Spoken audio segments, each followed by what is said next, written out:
was nothing. दोस्तों, movie के starting scene में हम एक साइंटिस्ट जो कि कहानी का मेन कैरेक्टर है उसे देखते हैं। इसका नाम सेबेस्टियन होता है। वो एक ऐसा साइंटिस्ट था जिसने कई साल की मेहनत लगाकर एक ऐसी मेडिसिन इन्वेंट कर दी जिससे वो किसी भी लिविंग थिंग्स जिनमें इंसान या जानवर इंक्लूड हैं उन्हें वो गायब कर सकता था। लेकिन वो ऐसी मेडिसिन बनाने में कामयाब नहीं हुआ जिससे वो इनविजिबल थिंग्स यानी गायब हुई चीज़ों को वापस ला सके। और पिछले 1 साल से वो इसी प्रोजेक्ट पर काफ़ी वर्क कर रहा था। वह काफ़ी मेहनत करता है, इसके बाद उसकी मेहनत रंग लाती है, यानी वो ऐसी मेडिसिन बनाने में कामयाब हो जाता है जो गायब हुई चीज़ों को वापस ला सके। असल में उसने गायब होने वाली मेडिसिन से बहुत सारे एनिमल्स को गायब किया हुआ था जिन्हें वो वापस लाना चाहता था। लेकिन अब जब वो इस मेडिसिन को बनाने में कामयाब हो गया था तो वो इस बात को अपने बाकी कलीग साइंटिस्ट से शेयर करता है और उन्हें लैब में आने के लिए कहता है। लैब में एक गोरिल्ला था जिसे इन्होंने गायब किया हुआ था। वे लोग काफ़ी मेहनत से पहले उसे बेहोश करते हैं और फिर उसे बेड पर लेटाकर उसके हाथ पांव बांध दिए जाते हैं। अब उसमें वो मेडिसिन इंजेक्ट करते हैं जिसे सेबेस्टियन ने बनाई थी गायब हुई चीज़ों को वापस लाने के लिए।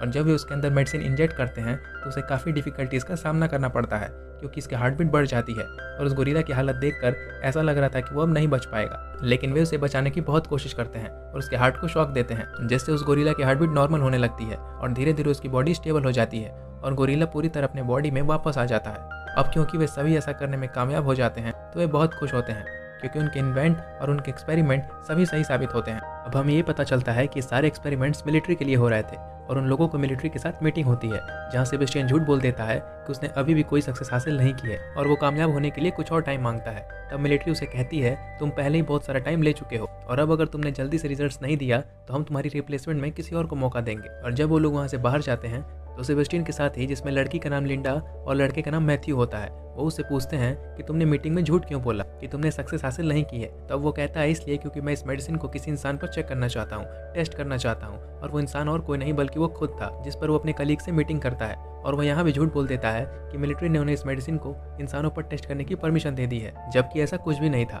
सेबेस्टियन कहता है कि मैं इस मेडिसिन को अपने बॉडी पर चेक करना चाहता हूँ और मैथ्यू भी उसका इस बात पर साथ देता है। और अब सेबेस्टियन गायब होने वाली मेडिसिन को अपने बॉडी पर इंजेक्ट करवाता है जिसकी वजह से उसे काफ़ी पेन होता है और आखिरकार वो गायब हो जाता है। लेकिन उसके साथ ही वो बेहोश भी हो जाता है और उसे वापस होश में आते आते 17 घंटे लग जाते हैं। और जब वो होश में आता है तो वो लाइट को बेयर नहीं कर पा रहा था, इसलिए वो लाइट्स ऑफ करने के लिए कहता है। तब सारी लाइट्स ऑफ करवा दी जाती है। सेबेस्टियन अब कम्प्लीटली गायब हो चुका था, जिसके बाद उसके बॉडी का टेस्ट होता है। इसमें पता चलता है कि उसकी बॉडी बिल्कुल नॉर्मल है और अब आसपास में जितनी भी गर्ल्स होती हैं वो खुद को सेफ महसूस नहीं करती हैं। वो अनकंफर्टेबल फील कर रही थी क्योंकि उन्हें आसपास सेबेस्टियन के प्रेजेंस होने का एहसास हो रहा था। 3 दिन गुजर जाते हैं और अब सेबेस्टियन को विजिबल करने यानी वापस उसे बॉडी में लाने का टाइम हो चुका था और अब वे उसमें वो मेडिसिन इंजेक्ट करते हैं जिससे उसे वापस लाया जा सके। और अब सेबेस्टियन को बहुत पेन होता है और वो विजिबल भी नहीं हो पा रहा था। उसकी हालत बहुत नाजुक हो जाती है और वो अपने मौत के बहुत करीब होता है। और अब क्योंकि उनके पास कोई और रास्ता नहीं होता है तो वे सेबेस्टियन को एक बॉडी मास्क पहना देते हैं ताकि वे सब उसे देख सकें। और इस बात से सेबेस्टियन को बहुत गुस्सा आता है और उसकी मैथ्यू से बहस भी हो जाती है। वो कहता है कि तुम लोगों ने जितना मुझे अब तक पेन दिया है और जितने भी टेस्ट मुझ पर किए हैं उसका दर्द सिर्फ मैं ही महसूस कर सकता हूँ। और अब जबकि सेबेस्टियन विजिबल नहीं हो पा रहा था तो उसकी मेंटल स्टेट भी खराब हो रही थी। इतने दिन से वो इनविजिबल था और काफ़ी परेशान था, इसलिए वो यहाँ से जाना चाहता था। और एक दिन तंग आकर सेबेस्टियन लैब से बाहर चला जाता है और वो सीधा अपने घर जाता है। घर आकर वो अपने नेबरहुड की एक लड़की को देखता है जिस पर वो कुछ अरसों से नजर रख रहा था। सेबेस्टियन अपना मास्क उतार देता है और उस लड़की के घर का डोरबेल बजाता है और जब वो दरवाज़ा खोल कर देखती है तब वहाँ पर कोई भी नहीं था क्योंकि सेबेस्टियन इनविजिबल होता है और वो घर में घुस जाता है। और अब लिंडा सेबेस्टियन के घर आती है और वो वहाँ पर देखती है कि उसका मास्क पड़ा हुआ है। इसे देखकर वो डर जाती है। वो वापस लैब में आती है और अपने बाकी कलीग से मीटिंग करती है कि सेबेस्टियन हमारे लिए बहुत बड़ा खतरा है क्योंकि वो मास्क के बगैर घूम रहा था और वो इनविजिबल भी था। और तभी वहाँ सेबेस्टियन आ जाता है। लिंडा उसे वार्न करते हुए कहती है कि अगर तुमने आज के बाद कभी ऐसा किया तो वो मिलिट्री से उसकी शिकायत कर देगी। सेबेस्टियन लिंडा की बात पर एग्री हो जाता है, लेकिन अभी भी सबके दिल में डर था क्योंकि सेबेस्टियन दिमागी तौर पर काफ़ी अजीब था और वो लेडीज जाहिर करती हैं कि वो हर वक्त उस पर नज़र रखेंगी। हालांकि सेबेस्टियन इनविजिबल होता है लेकिन उस लैब में एक ऐसा कैमरा था जो उसे इनविजिबल होने के बावजूद भी देख सकता था और इस बात का सेबेस्टियन को भी पता था कि उस पर नज़र रखी जा रही है, जिसकी वजह से अब वो इस लैब से बाहर नहीं जा सकता। और इसलिए वो कैमरे की सेटिंग बदलकर उसमें पिछली रिकॉर्डिंग प्ले कर देता है जिससे सभी को ये लगे कि वो अभी भी लैब में है और ऐसा करके वो लैब से बाहर चला जाता है। अब वो लिंडा के घर जाता है जहाँ लिंडा को सेबेस्टियन के प्रेजेंस का एहसास होता है। उसे शक होता है कि वहाँ पर ज़रूर कोई ना कोई है, इसलिए वो इस बार खुद लैब जाकर चेक करती है जहाँ उसे यह पता चल जाता है कि सेबेस्टियन ने उन्हें पागल बनाने की कोशिश की है क्योंकि वहाँ पर सेबेस्टियन होता ही नहीं है। तब वो डिसाइड करती है कि यह बात वो अपने सीनियर डॉक्टर को बता देगी। अब लिंडा और मैथ्यू उस सीनियर डॉक्टर के पास जाते हैं और उन्हें सब कुछ बता देते हैं और यह बात सुनकर उस डॉक्टर को बहुत गुस्सा आता है, इसलिए वो लिंडा और मैथ्यू को इस प्रोजेक्ट से हटा देते हैं। और उन दोनों के वहाँ से जाते ही वो अपने बाकी साथियों को फ़ोन कर सारी बातें बताने लगते हैं, लेकिन वो फ़ोन डेड हो चुका था। और तभी वहाँ पर सेबेस्टियन आ जाता है और वो सीनियर डॉक्टर को पानी में डुबोकर मार देता है।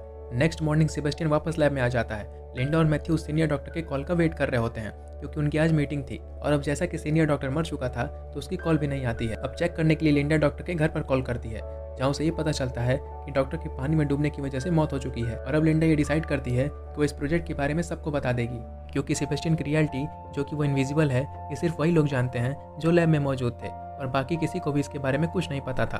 अब वो कॉल मिलाती है तो उसका फ़ोन भी डेड हो चुका था, और तब वो वहाँ से बाहर निकलने की कोशिश करती है, लेकिन कोई भी डोर ओपन नहीं हो रहा था, क्योंकि सेबेस्टियन ने डोर के कोड इनएक्टिव कर दिए थे और वहाँ पर सिर्फ सेबेस्टियन का ही कोड एक्टिवेट हो रहा था। अब ये सभी डिसाइड करते हैं कि कुछ भी हो जाए वे लोग सेबेस्टियन को पकड़ कर रहेंगे, क्योंकि वो अभी भी उस लैब में मौजूद था। में से एक लड़की जिसका लैब में कुछ सामान छूट गया था, जब वो उसे लेने के लिए जाती है तब सेबेस्टियन उसे मार डालता है।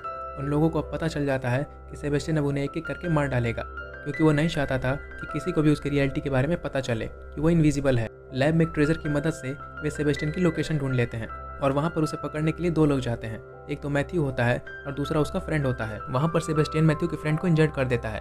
मैथ्यू सेबेस्टियन के ऊपर फायरिंग भी करता है, लेकिन उसे कुछ भी नहीं होता। वहाँ पर उसकी शैडो नजर आने लगती है और वो वहाँ से भाग जाता है। मैथ्यू के फ्रेंड का काफ़ी खून बह चुका था और उसे ब्लड की ज़रूरत थी। तब लिंडा की फ्रेंड ब्लड लेने जाती है और तभी वहाँ पर भी सेबेस्टियन पहुँच जाता है और वो इस लड़की को भी मार डालता है। और अब इतनी ही देर में मैथ्यू का फ्रेंड भी मर जाता है और अब सिर्फ 3 लोग ही जिंदा थे, जिसमें लिंडा, मैथ्यू और उसका एक और फ्रेंड था। वे लिंडा के फ्रेंड को ढूंढते हैं जो ब्लड लेने गई थी, और तभी उसे उसकी डेड बॉडी मिलती है जो फ्रीजर रूम में थी।